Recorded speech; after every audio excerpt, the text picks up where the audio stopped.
you so much. Thank you so much for coming. Thank you so much for supporting this movie. I want to introduce my co-writer, my co-producer, and my blood brother. We share a uterus, Mr. Zach Braff.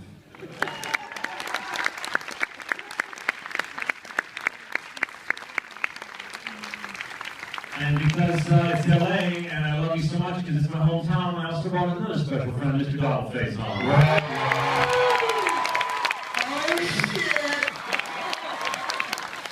Are you kidding me? This is not your hometown, first of all.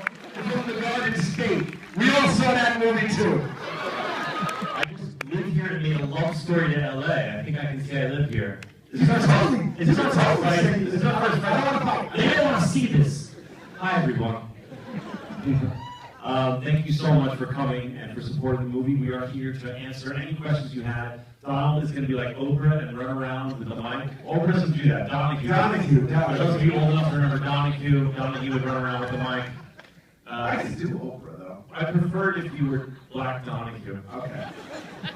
And I'll also have the mic here, so we'll answer any questions. Hey man, look, there's a lot of stairs in this, so if you got questions, I would appreciate it if you got up and, you know, went to the edge. Well, okay, whatever. I don't want, okay. In the front. Oh, you outside the front. Lazy fuck. Hi, Mr. Braff. My name is Kaya. Zach. What was it like working with Rob Simonsen, the composer, and of course all your music choices? And how did you balance the process of working with a composer doing original music versus your song choices? Well, I like to use very minimal score. I mean, people think that's weird when I say that, but when I try, you know, so much TV and film, it's just music going nonstop. And I feel that if you use it more sparingly, it has a greater impact. And so the songs are used mostly for transition, and the score is for those smaller moments. So my simplest answer would say score is more often for a moment that won't hold the whole song. It's for like, we call a little sting, just sort of like to travel over a moment, whereas you don't have time to start a whole song. Rob Simonsen is wonderful. I hired Rob Simonsen off those Apple ads. If you remember those Apple ads that were so simple, it was just a piano melody, and I think this one's talking about it. They so moved me that I Googled who wrote the piano melodies for that Apple iPhone ad. It was the one about sharing photos that was like everywhere last year, and it was him. It turned out he was a movie composer, and I met him, and we became good buddies. And what I tried to do with this movie was have it unique and have some of the artists I love create original songs. So I went to my favorite musicians and said, if I showed you the movie, would you consider writing a song that comes out of you right after you see the movie? Like, what is me and my brother's art inspire in your art? And they all said yes. That's why we have an original song. That first song is an original Shin song that I'm sure we told you about this as the first single off the soundtrack. And then the Coldplay wrote a song that Cat Power sings. That's the song that starts when we're in Noah's Cliff working on the costume, and then it goes into us with the balloons going into the hospital. That's the title track. And then Bon Iver wrote an original song. That's the song that's in the Final Fantasy when the synagogue's all blown out, and I discovered that I had to look to my dad. Yes. I have another one right here. Yes.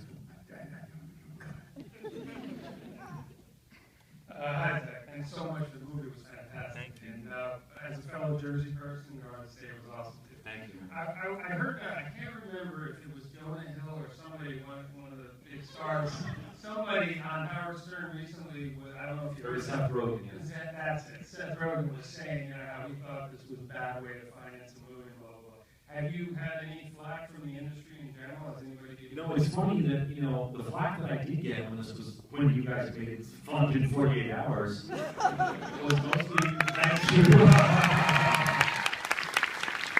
it was not from the industry at all. In fact, the industry thought it was amazing. They put me on the cover of Variety. And I never had any detractors. He's by far the most high-profile person to say anything about it. And I, with all due respect, I just don't think that he fully understands what the limits were. He's been a giant movies. He's a hilarious person and been in some very successful giant studio movies. So he can get anything he wants financed. My film's guard state was big by 80 standards, but made $35 million domestically, which is what a Seth Rogen movie will make opening weekend. So I really can't get, I could not get tried every avenue. So I do think that his comment was something to the effect like, I'm sure you can get a film finance. And the truth is that, of course, I could go make a big studio romantic comedy or something the studio's putting out, but to make something about spirituality and the Judaism that we grew up with and all the eccentricities of this movie, no one was interested in paying for it other than you. So thank you. Yes, Lonnie. Hey gentlemen, I have a different type of question, if that's all right. My name's Brad. Hi, Brad. There's a beautiful moment in the film where Zach, your character, and Kate Hudson's character are talking about when you would see each other happiest. Yeah. Could you talk about, for the two of you, when you feel like you've been happiest? That's a great question. You want to go first? Kind of tonight. That's a great answer. That's a great answer. We just came from the premiere at the DGA, and then we did a screening in the Dome, and now we're here. So for us, this is, I agree with Adam. This is one of the best days of our lives. For me, I would be also just performing. You know, when I was in public school, and I felt so alienated because I just didn't have any interest in sports, and I just thought I'm from a different planet because these people, man, they love sports and they love teams and being yelled at by a coach, and and then my parents figured out that I was a theater kid, and I got sent. They sent me to a great theater camp, and all of a sudden I felt like Simba in The Lion King when they lifted him up. And I thought for the first time, oh my God, there is a place for me. And so my memories of that special theater camp, finally finding people like me, is when I was happiest so far. And this. Yes. Anybody else? So He's getting cocky now. Go ahead. I like you, Todd. Oh, 3 steps. when I supported this project, I didn't know that my dad was going to suddenly die. And on June 25th last year, he fell off the ladder and died. I got an opportunity to be an extra that day in the church. And so I was at a funeral all day, not long after he died, and it was hard. And the program that what you had printed on it was a Jewish typical thing that goes in the program, and I had already appropriated that and written, custom things in it. What was your writing process? What did you, where did this story idea come from, and how did you guys work together? Well, thank you for what you said, and I'm sorry for your loss. I think it came from what you just said. When we're 10 years apart and both approaching, our father is 79 and healthy, but it came, I don't speak to this too, but for me it came from, God, I can't imagine my life without my father, and my fear of dealing with that, my fear especially dealing with that without being a religious person, where there is a system to help one grieve. And that's why I say in the movie, if you have faith, you're lucky. People like secular folk like me, or at least this character and myself, weren't knocking that at all. We're saying how lucky they were. But those of us who don't have religion and are trying to find spirituality, are trying to grasp with the idea of being humans on this rock and losing people you love, simultaneously having to explain that to children what that means. That was one of the catalysts for me. I don't know if Adam wants to speak to that. Yeah, I think it was another thing that I noticed was that there's a conversation that can start with your parents when they're older about it, but it's really hard to start until it's kind of too late. And I was also struck while we were writing this about how many people I talked to who had unresolved things with their parents who had passed away, and how that really affected them the rest of their lives. And this was really more of an exploration. We hadn't gone through this kind of thing ourselves. But it was kind of in a way, it was cathartic to write about it and have conversations with our father about it, because it forced those conversations to be had. And because our father is religious, we were able to say, you know, I was able to talk to him in a way I hadn't with some bravery and be like, so what do you really believe that? Do you think you're, you know, what do you believe? You know, it was fascinating having those conversations. Thank you. All right, here we go.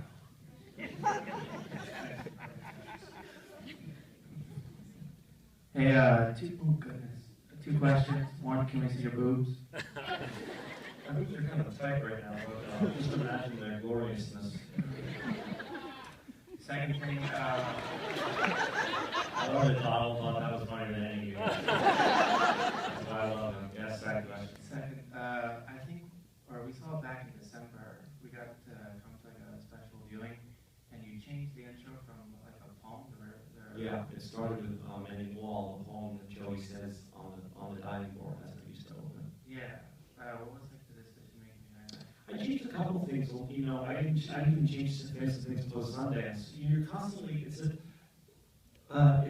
evolving filmmaking is an evolving art that you need an audience to learn from. It's like when you do a play, you do a thing called previews. The critics aren't allowed to come to you to do the play for a couple of weeks and do it with an audience because you need to have some feedback. Go, okay, that joke is not funny.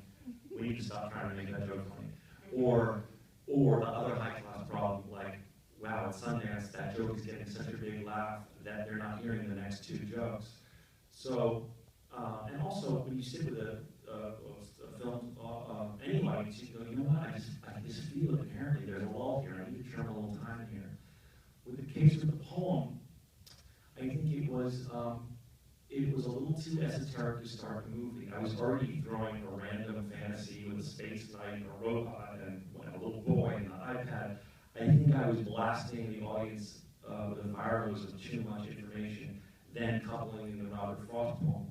I knew that they might like it if they remembered it when it circled back with Joey on the diving board. And I tried both versions, both of me reading the poem piece of it and Joey reading the poem. Joey plays Grace. It just, I ultimately felt like I still wanted to do a bookend thing, so we did it with the thing at the funeral. But I thought the Robert Frost poem was to open the movie like that was one too many stimuli. Bill Lawrence has a thing where it says, don't joke the joke, give a funny joke, and you add something on top of it, and also the joke's not funny anymore. Well, if you're trying to give the audience all this imagery and vibe and art, for lack of a better word, if you do too much, you can't digest it. You have to always remember everyone's seen it for the first time. I've seen it a zillion times, so I can go, oh, I get that. But you have to always remember that you're showing to an audience who's never seen it before. You don't want them to get lost early on. That's bad. Low bro. No problem. I also noticed that you got rid of the USC marching band. Yeah. And I was wondering how much video or film did you have to? That's a good question. About 45 minutes of extras will be on the DVD. When you try and dance this line between drama and comedy and the surreal, and you're going to have misfires. And that's one of the things I like to do. We shot through in 26 days. So what I like to do as a filmmaker, what I did here, what I did with Garcia, is go out and get as much as I can. It's almost like a scavenger hunt. Like collect. And then in the editing room, go, okay, let's find this movie. And so, for example, the marching band at the funeral was very moving to me. And so actually it kind of happened at John Ritter's funeral, or not his funeral, but his memorial service. John Ritter was a hero of mine, and he loved USC. And at his memorial service, after people got up and gave speeches, some were funny, some were sad, his wife got up and said, all right, everyone, well, enough of the tears. As you all know, John loved USC. So ladies and gentlemen, the USC marching band. And they came in full blast and just blasted the roof off the place, playing the USC fight song. And I was so moved by it that I tried to do a version of that in this. But totally, when we put the movie together, it was wrong. It didn't work. Can you also give a shout out to my son Josh, whose boss wouldn't let him be here today, and after Donald, you're his favorite actor. Yeah, Josh! I got it, don't worry about it, Zach, I got it. Yeah, Josh! Josh, you're filming this as Josh, other than your taste in actors, you seem like a very good man. Yeah, right here. Hold on. Yeah, Josh! Poor Arclight. I hope this isn't attached to your Dolby sound system. We've ruined it.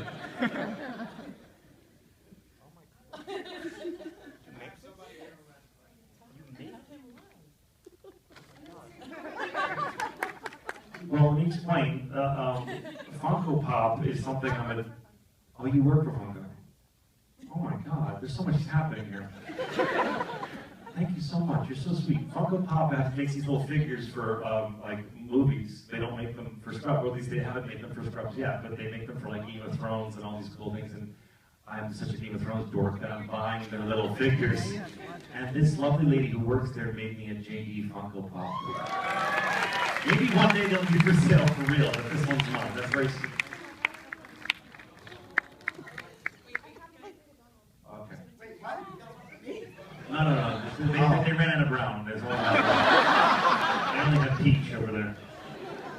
Typical. Very sweet. Yes, go ahead. Hi, my name is Merrick. First of all, I want to let you know that Donald totally took a quarter from this seat. You wouldn't have taken the quarter. If you saw the quarter, you would have taken it too. If any one of you saw the quarter, you would have been like, oh shit, a quarter. Okay, let's go. Let's continue. Anyway, so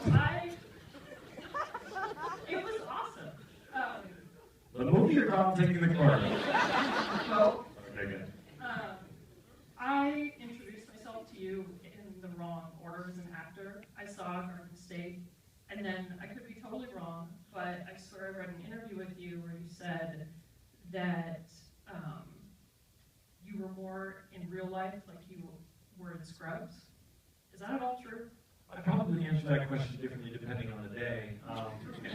You know, like I always say acting is like a mixing board, a sound mixing board. You know, it's adjusting different aspects of your personality. So when we're all having a silly, goofy, wacky day, that was turning the volume of that up on Scrubs. And when you're having a really depressing, I want to wallow under the covers day, that was turning up the volume on other aspects, I mean, like the character in Garden State.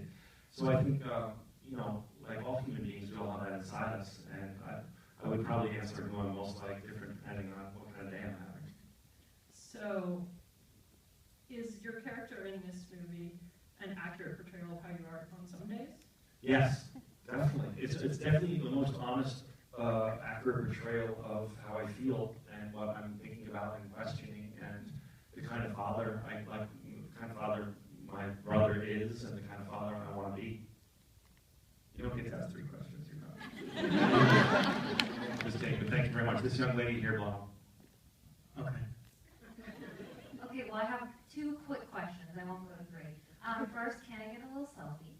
And Can I get a little selfie? we can do a little selfie. Second question is, I noticed, throughout your works, a lot of daydreams and a lot of daydreaming. And some are very grandiose, some are, funny. But what's the tie to daydreaming in all of your different works? Thank you. Regarding the selfie, we're going to take a giant group selfie. I can't take individual selfies because my nightmare is disappointing any of you, and I will never get to all of you, and my Jewish guilt, I'll feel horrible all night. So I can't take them with one because I can't do it with everyone. But I'm going to get here. E! Online has been retweeting everything I'm tweeting today, and Wish I Was Here is trending across Los Angeles, I think California. And we're going to take a big group selfie, and it'll be on E! Online, and you guys all scoot together. It'll be delicious. Daydreaming on Scrubs was all Bill Lawrence. That's him. So I can't take any credit for that. But I think somewhere along the lines, I do respond to that. I have a wild imagination. I have really weird dreams, and so I think I have to give him credit for that. In terms of this movie, the concept for me and Adam was that what would it look like if the hero you imagine you'd be as a child was manifested by your modern day adult brain, and who's played video games and loves sci-fi movies and seen all the current, sci-fi fantasy stuff. And we alluded to like our Dungeons and Dragons and that sort of stuff. So that was the hero that he wanted to be as a kid was sort of serving as his guardian angel, and as he learned and searched for how to be the hero in his actual life. That was the concept of that. Yes, Tom.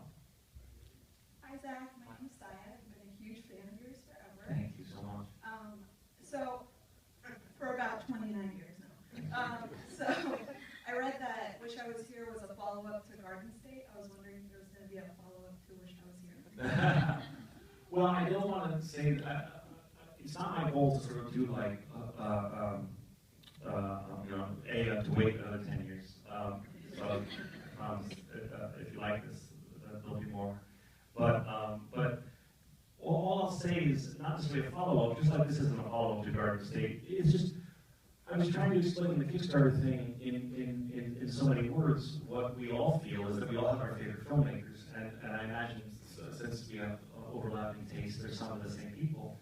So what I like about a lot of those filmmakers is that they have their style that is so them. It's so clearly a David Fincher movie. It's so clearly a Woody Allen movie. It's so clearly a Hal Ashby movie. And so that's what I aspire to do, to have a vibe, a tone of things I direct. So there'll be more of those. Thank you. Hi, Zach. I'm Gabriel over here. Hi, Donald. Huge fan. Thank you. Amazing movie. I just wanted to, it's not really a question, I wanted to let you know that this movie really touched me because it felt like my life, but in the Catholic way. Right. That was exactly like that. Thank you. Before you even continue, I just want to say thank you so much, because that's the kind of thing that a studio won't let you make a movie like this, because you can say, like, guys, people are smart. They'll insert their own religion here. They're like, Jews, your 2% is shrinking. I mean, come on. So it was like watching my life in the past. My dad did not die, but that's the first thing I'm going to do when I get out of here is call him and try to get a concert in him. And thanks for this movie, because this is what got me to that. And just one quick question now that I thought about it. What is one lesson that both of you learned from making this whole process with Kickstarter, the movie, writing, everything? One thing I learned was, and it's going to sound silly, but that there's things we know in our lives that we all know really well. Whatever you do in your life, whatever your pursuits are, you know that thing really well. And then when you go to talk to other people about it, we naively assume that they know it as well. You know what I'm saying? Sorry. And so when there was some blowback to me using crowdfunding, I naively assumed, stupidly, that everyone on earth understood the intricacies and hardships of trying to get an indie movie financed in 2014. So when I had those sort of debate that with people and explain to the people of the world, whether they be Hollywood people or an angry blogger, it was an education for me going, I have to be kind and not vitriolic back to anyone who's unkind to me, but also understand that this is a very complex thing for someone. I imagine they would go, you were on a hit show, you made a big movie, fuck you, why can't you get a movie made? And my response in a kind way was, I've been trying, and I can't. So that was a big lesson for me. Adam, do you have one? Well, I was really nervous for Zach when the Kickstarter thing started going down, because I guess I didn't know y'all as well as he does. I wasn't sure you were going to catch him. And it was an amazing day when those numbers rose up that first day. And that was an amazing experience. And it's also been really, really great to be working with Zach again on something. And I think we would have a really great time. And I'm hoping we work again. We will. And the other thing I want to say, another lesson I learned, is to just to be unstoppable. I mean, this is not to turn into a sort of self-help course, but I really preach and live being unstoppable. Everything that I've done that you have enjoyed and the reason you're here was preceded by many years of people telling me no. Whether it was, I started auditioning when I was 13 years old. I didn't get scrubs until I was 25. Everyone in town with a phone and a desk passed on Garden State.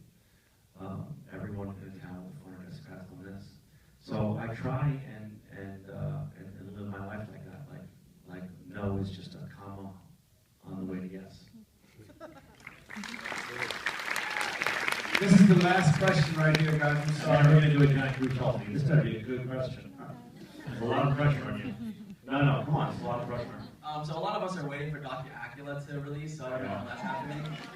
We can't go on the Dr. Acula question. We don't own Dr. Acula. Walt Disney owns Dr. Acula. We'd love to make it, but talk to the mouse. All right, thank you. Well, my name is Sven, and I just want to say thank you again for coming. This movie started off with a dream sequence, as well as Garden State, where you have the plane, and then there's also the motif of death. And I feel like after 10 years, like, there might have been some things that you still wanted to do, but what was the hardest thing that, even though you had to say over everything, that you still had to cut out, even over your own thoughts? I cut two things. Good question, and they'll all be on the DVD. There are two things that first came to mind. One, there was another big fantasy sequence that was just gorgeous. I mean, it was one of the prettiest shots in the movie, and it was beautiful, and it was snow, and I'm friends with Robert Stromberg, who directed Maleficent and has 2 Oscars for production design, and he did a matte painting for me, and it was gorgeous. But in the spot it was in the movie, it ultimately was confusing for people, and because I introduced a new element. You'll all be getting the scripts, I assume, because as part of your thank you, so you can read. Actually, I'm probably going to get out of the script, but anyway, it was. Organic, I need a picture for our selfie. So that one was tough for me because I was really proud of it. The art that went into it, the cinematography that went into it, and the production. It was just really pretty. But that I will put on the DVD. And the other one where I spent the most of your money and didn't end up in the movie was we shot a giant, epic Jesse's birthday pool party. And it was sort of a social commentary on where the kids had started to where our sweet little Grace is going. And it was like an LA Valley crazy pool party, high school kid insanity. And Hooch was there. Hooch was the stepfather in charge of pyrotechnics. It was really awesome, but ultimately distracting, because in terms of screen time, the Joey story that became more interesting to develop and spend time with was her relationship with her uncle. And we wanted to introduce that she was a young girl going through puberty and feeling flirtation and feeling those feelings come alive, and so she liked this boy. But ultimately, going off to the party and this sort of gentle social commentary was a tangent, and that was a hard cut. But it's right. That's the thing. Is when you edit a movie, you gotta go, it's great, but it hurts the whole thing. And that happens a lot in filmmaking and in TV, when you go, oh my God, I love this scene so much, but ultimately it hurts the whole thing, so it doesn't belong in the movie. But I'll put it on the DVD if you want to check it out with some commentary. All right, what we're going to do, because I can't see selfies with all of you, even though I'd love to, is we're going to do a big giant selfie, and we're going to put it on online, and you guys will all be in it. So, if you want to come down.